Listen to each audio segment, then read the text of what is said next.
Hello, Zer0 Books readers. It's me again, Douglas Lane, and in this video, I'll explain why what's good for Facebook is bad for humanity.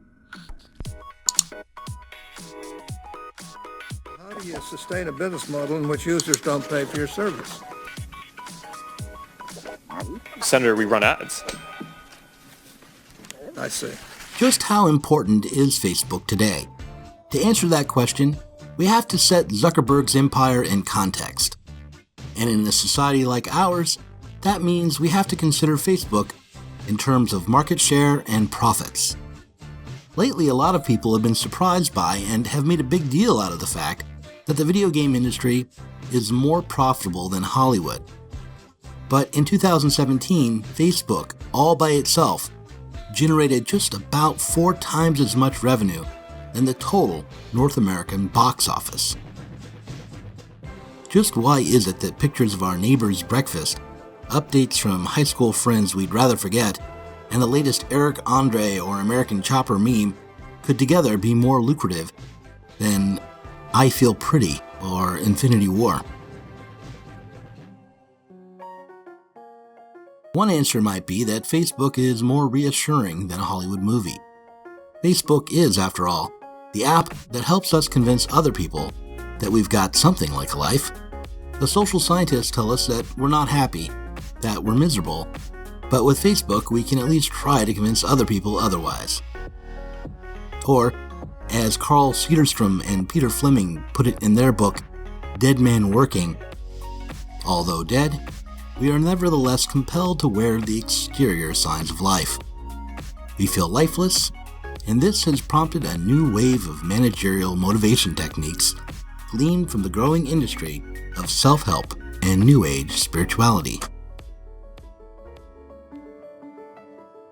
So, Facebook is a motivational app. It's so profitable because it helps people convince themselves that they're still alive. Post a picture of your dessert, or a perfect latte followed by an inspirational saying or a Marx quote, and voila, you're a person, at least online.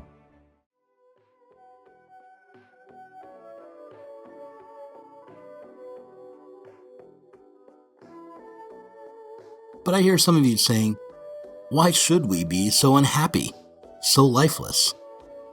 Here's the reason. Capitalism is alienating. That is, it doesn't just make us feel alienated, but rather it alienates us from the products of our labor, quite literally. Under capitalism, a worker's labor is used against him. In his economic and philosophical manuscript of 1844, Marx wrote that the worker becomes all the poorer the more wealth he produces. The more his production increases in power and size, the worker becomes an ever cheaper commodity the more commodities he creates. I want to really underline this point. Capitalism is alienating in a literal sense. When Marx talked about alienation, he wasn't talking about cultural values or social cohesion. He wasn't referring to psychological alienation at all, but to economic alienation.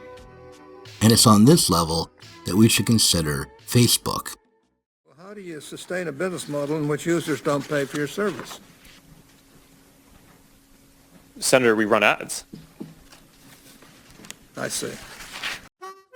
Marx's theory of rent is complicated, and there are arguments to be had about technicalities such as the relationship between rent-seeking and financialization. However, one thing is certain. Given that Facebook's profits rely upon owning the rights to their website and charging other companies to rent space, the money they make is a portion of the surplus created in other sectors. Facebook doesn't produce commodities. Facebook can only make money when companies that do produce commodities spend money on its site, on ads. The extent that the tech sector relies on property rights to make money is the extent to which it takes its share of the overall surplus from other sectors.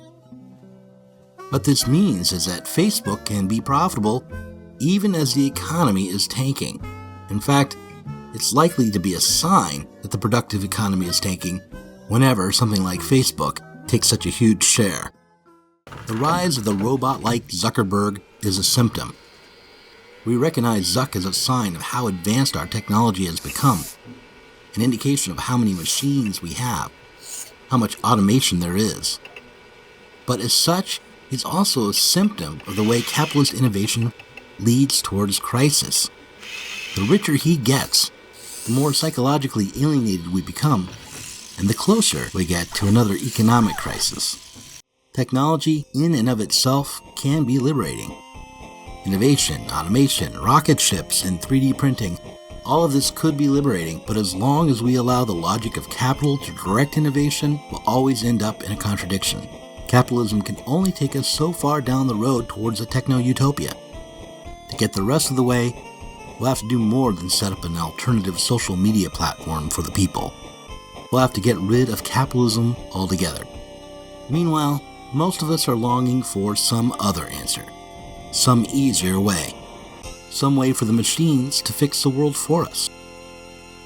Great. We don't have to talk about the concentration of class power anymore. Well, fuck you. That's what we've got to talk about.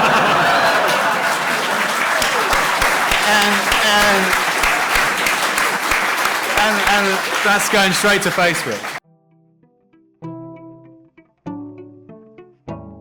Thanks for watching this Zer0 Books video. If you enjoyed it, then you should click on that like button. And while I'm telling you to do things, I'll remind you that the book Dead Man Working was featured in this video. Go find a copy online, at your local bookstore, or at your local library. You might also click the subscribe button because YouTube sometimes tells our subscribers when we put up a new video.